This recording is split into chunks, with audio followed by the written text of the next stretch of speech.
on that shirt especially, everything is so perfect. The way they did the lines, so the red and the black are, just on top of each other. Then you have got a bit of white between the red and black and the blue. And then, I think it's an amazing. And the St. George's Cross in the middle, it's one of the best kit ever, has to be.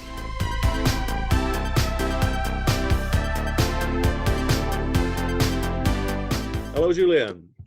Welcome to Football Shirt Paradise. How are you today? I'm really good. Thank you so much for having me. I'm so much looking forward to this. It's crazy. I thought I'd make you feel at home with a PSG classic from the Georges Weah, David Ginola years. What are your memories of this shirt? Oh, I love it. This is really the time where I was going to the stadium pretty much every home game in domestic football or European competitions, either with my dad or with some friends. And I had that shirt. I think it's somewhere at my mum's house in Paris. Yeah. Those were the really good years before all the Qatari money, and that team was very special. And some of the games, obviously, the Real Madrid in the UEFA Cup, the return leg, that 4-1 win with the David Ginola cameo, that game, it was incredible. Camboire scoring the winning goal after losing 3-1 at the Bernabeu. The 2-1 victory against Barcelona in 1994-95 in the Champions League as well was crazy. So yeah, great show, great pick. Did you have any other shirts growing up as a kid? Yeah, so I had somehow a Liverpool candy one. I used to love Steve McManaman as a player because I was playing in a similar position when I was a kid. So my dad, right winger. Yeah. And my dad or my uncle maybe got me the red one with with candy, and then my mum tried to put the number 10 at the back because I wanted number 10, although that was not McManaman's number. But did John Barnes? I wanted the number 10 because everyone wants to be number 10. Yeah, exactly. But my mum messed it up completely. The number kept coming back. She ruined the shirt, but I still remember vividly having that shirt. Yeah, I don't know, it must have been 93, 94 maybe, the candy one, something like that. But then it was all PSG, and I had one French shirt, I think, growing up, but PSG was always the one I wanted. Cool. So we're kind of doing a desert island discs, but with football shirts. So you've given me your top 5. We'll get things started with this. Arsenal bruised banana. Did this make waves in Paris in the early 90s? It did. So although I went for the Liverpool one, but simply because I liked McManaman and the way he was playing. But yeah, I remember this one. I remember someone at school, funnily enough, where his dad went to London for a business trip, I don't know, something like that, for work, and brought back that shirt. And it was the first time that we actually saw a shirt like that, in my school with all my friends, or our football and anything like that. And it was crazy. And I remember thinking, this is so stylish compared to all the shirts that you usually see on television. And at the time, I could not, I read football magazines here, but I could not watch any Premier League. There was no Premier League in France, or whatever it was called at the time. So this was all like, wow. And I remember seeing in Onze Mondial, which was the big French magazine of football at the time, and seeing that shirt, and Ian Wright especially wearing it, and Arsenal doing well at the time, I was like, this is, and he already felt a bit like, this is more than football. This is something that you could wear, walking out, with your friends and stuff like that. Not just having to wear it on a football pitch or playing football with your friends. PSG played Arsenal a couple of years later, didn't they? Was it in the Cup Winners' Cup? Yeah, Cup Winners' Cup. They knocked us out, I think, in the semi-final as well. Yeah, semi-final. Righty scored at the Parc des Princes, I think. Yeah.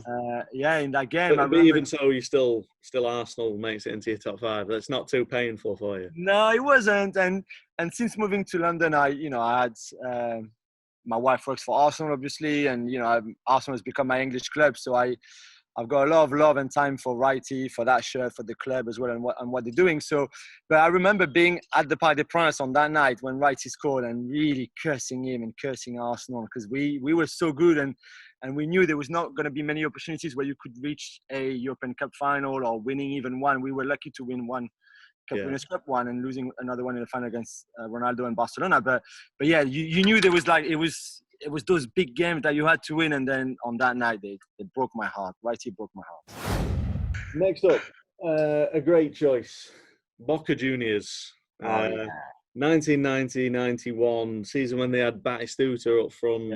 Yeah. I mean, all Boca shirts are beautiful, but this one is pretty special. It's pretty special. I love the Fiat on it. I mean, I love the design of them. You know, whether you go a bit before that, early 80s when Diego was there, or this one, and even the current ones, or in between. I mean, all Boca shirts. This season actually is the first time they introduced the opening tournament and closing. So the Apertura and the Clausura, and they actually won the Clausura one, so the closing tournament, if you want. And Newell Old Boys won the opening tournament, and they had a great team with Pochettino, with Berizzo. Tata Martino was in that team as well. Bielsa, the manager, as well. Exactly, yeah, exactly. And then that year, you had to play like a super final almost between the winner of the opening tournament and the closing tournament. So Boca, without Batistuta, I think he left already to go to Fiorentina, played that final over 2 legs, home and away, and lost on penalties at the Bombonera on the second leg to Newell's Old Boys and Pochettino. But great shirt. What a great history of the club as well, the stadium, all the players. When you look at when you watch that game on YouTube and you look at the pictures of it, and just all the ticker tape all over the pitch, the crowd just seems just crazy. It's like it's just so far removed from the football that you kind of know it just looks just amazing, doesn't it? Yeah, and it really feels. I mean, again, I've never been. I don't know, and some of the viewers might know a bit more than me. But it really feels like, okay, this is your community. The club belongs to you. You see how much they love it and how much it looks like it's part of their life. I know, in the UK we all have our clubs and we love them, and it's great work doing in the community. But it seems that Boca, it's actually your life. This is what you're on the planet for, to support their team, to go crazy every home game, every time you can. Sometimes maybe a bit too much probably, and go over the boundaries. But yeah, it's almost a way of living. You're a Boca fan from generations to generations, and that's what you do basically. That's what your life is all about. Sampdoria, 91 away shirt. I mean, it's just beautiful, isn't it? It's amazing. I mean, okay, don't at me if you prefer the home shirt. I get it. I almost went for the home shirt, and I thought I need a bit of home and away, kind of stuff. I mean, first great teams, obviously the 91-92 that reached the European Cup final, lost at Wembley against Barcelona with Vialli and Mancini up front. Great football, great style. They were so stylish when Mancini was playing. He had the white, strap around his wrist, and it was just so cool and so classy. And for me, this shirt is the definition of coolness in football. This is the coolest shirt, or one of the coolest you would ever find. And it's so beautiful. It's so pure. The lines, the colors, everything. And as well, the way they were playing. I remember watching that final. One of the first real memory of a European Cup final that I have. And I used to love Pep Guardiola as a kid as well. And he was obviously in the Barca team that season and that final. But being really struck by how classy Samp were, that shirts, Vialli again, Mancini, all their team really was so classy, so cool, and I almost wanted them to win. In the end, Koeman's free kick won it, but yeah, wonderful shirt again, and wonderful history too. I love what you're saying about the tape round the arms, and it's those type of things that you pick up on as a kid, isn't it? That you want to replicate that. You want to you're 8 years old and you want to start wearing a necklace and hang it over your shirt. Yeah. You're so right. Even the color, I used to love the color. It was, I think, the on the home one as well. It seems even more open, and with Mancini's hair, for example, everything was so flowing. When he was running, the shirt, the hair, it was just so cool, I think, and so stylish. And I just think that on that shirt especially, everything is so perfect. The way they did the lines, so the red and the black, and just on top of each other. Then you have got a bit of white between the red and black and the blue, and then I think it's an amazing. And the St. George's Cross in the middle, one of the best kit ever, has to be. And the club badge as well. I mean, that has to be one of the best. Yeah, on the sleeve, which is quite unusual, right? Yeah. At that time, to have it on the sleeve. I think I think there's supposed to be a Scudetto shield on the chest, but I think it came as part of the tag, and you had to stitch it on yourself. No Uh, way. and like someone's mum didn't stitch it on for them, so this is why it hasn't got it.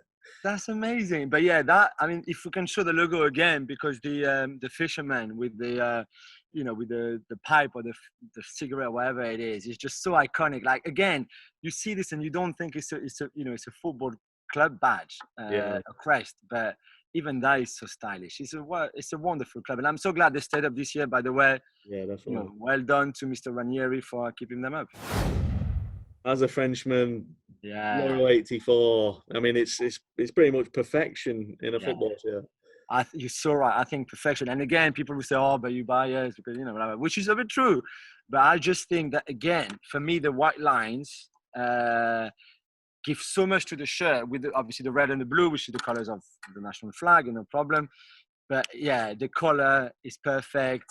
That you could have the yes. I don't know how you Yeah, say that. I miss collars on football shirts. It's Yeah, I something to completely bring agree back. with you. I do.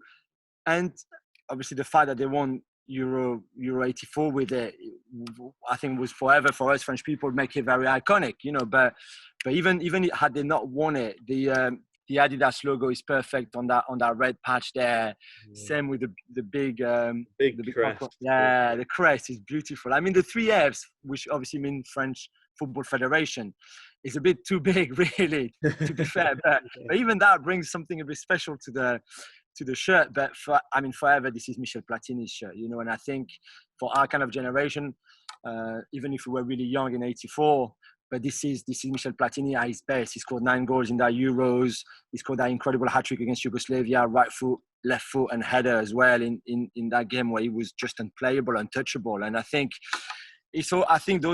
those shirts for people mean so much when you can identify one player, especially, or one very, very incredible moment with someone with wearing the shirt. And for me, Yeah. Platini forever will be synonym of this shirt and that Euros, and especially all the goals that he scored and carrying France all the way to winning, which was our first big trophy on an international scene. So yeah, iconic for how it looks, but also iconic for who wore it and what they did with it.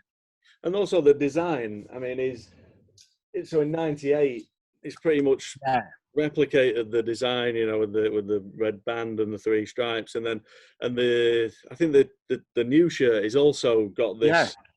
So Right. France Completely. would have And, won. I think It would have Adidas. won you the Euros had you played then. Surely, you won in '84, you won in '98. So this design equals France winning. Yeah, you're so right. And I think, Adidas in '98 certainly had that in the back of their minds. They're like, this a very different time in terms of marketing and sponsoring and everything that showed them meant at the time financially as well for brands and stuff. They really thought, let's bring it back, because again, you could ask. I'm in Paris right now. You could ask anyone here. Do you remember the '84 shirt? And I'm sure 90% of people will say, oh yeah, that was the one. And then maybe even more maybe than the '98 one, funnily enough, because '98 was always almost a replica of '84. Yeah, and this is Laurent Blanc's shirt as well from '98. Go down like Yeah, the Slaven Village red card in the semis and missing out on the final, and Frank Leboeuf coming in and doing so well against Ronaldo in Brazil. But yeah, 2 really iconic shirts. But the '84, it looks a bit older. It looks a bit more stylish. The 90 looks a bit more modern, obviously. I think the '84 looks more French. It's got that. So right.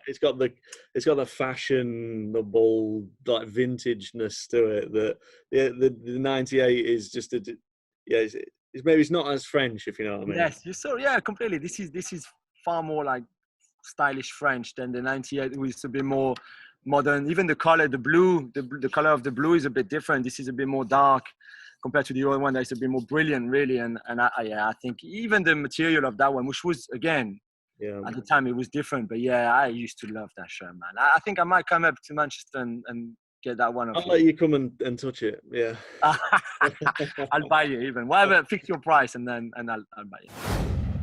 Number 1, it's PSG from the mid '80s. I mean, this design, Le Coq Sportif, with this, the red and navy blue band RTL sponsor, was worn between 1980 and 1986. Yeah. Although they just changed the collar a little bit between '84 and '86. I mean, what always intrigues me about PSG shirts from this time is, like, this started life as an away shirt, but Yeah. then became the home shirt. Why did PSG have a white as home, for kind of 10 years in the 80s?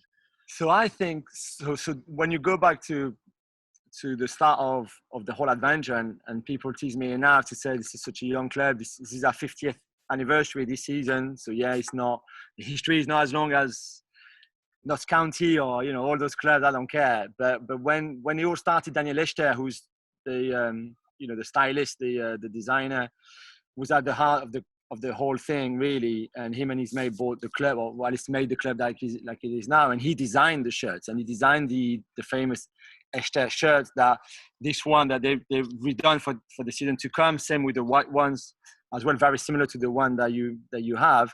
And I think Echter wanted to be a bit different in the way he designed the shirt, but also in the way the club was working, in the way you could do home and away shirt, and having the white one, as you said, weirdly in a way, being your home shirt, and having the red and blue, which are the main colors of the club for the away games.